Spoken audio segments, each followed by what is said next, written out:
Инспекторы ГИБДД республики провели рейд в Мегино-Кангаласском районе с помощью передвижного поста на базе грузовика «Сайгак». Результатом проверки стали штрафы и административные протоколы. Сюжет Афанасия Николаева.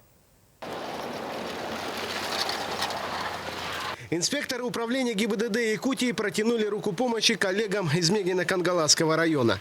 Полицейские из столицы республики совместно с сотрудниками местного отделения провели рейд на двух важных автодорогах – республиканской Амга и федеральной Колыма. ФИС работает, нет? Проверяли. По номеру ПТ пробей машину, пожалуйста. Работа идет на базе передвижного поста ГИБДД автомобилей «Сайгак».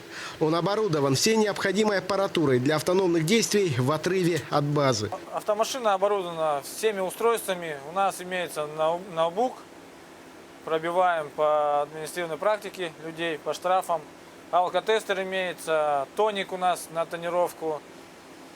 Также у нас имеется визир, по скорости работаем. Основной упор инспекторы делают на пассажирский транспорт. К примеру, в этой машине целых 8 детей, школьников из Татнинского района. Причем ни один ребенок не пристегнут.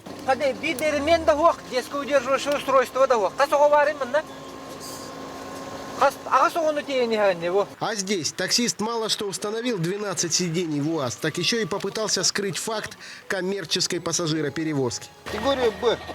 То есть вы должны перевозить народу не более 8 человек. А в чем дело? У вас машина, во-первых, переоборудована. Во-вторых, у вас перебор с народом. Такси, да? А? Такси, да?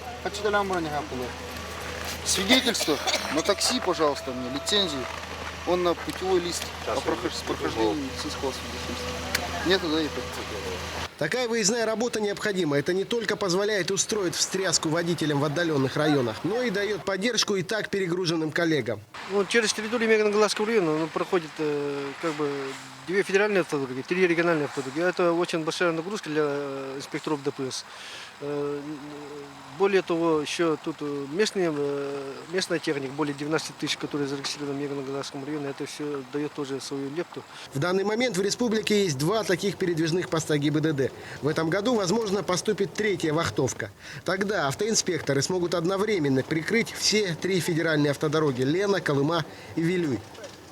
Афанасий Николаев, НВК «Саха», Мегино-Кангаласский район.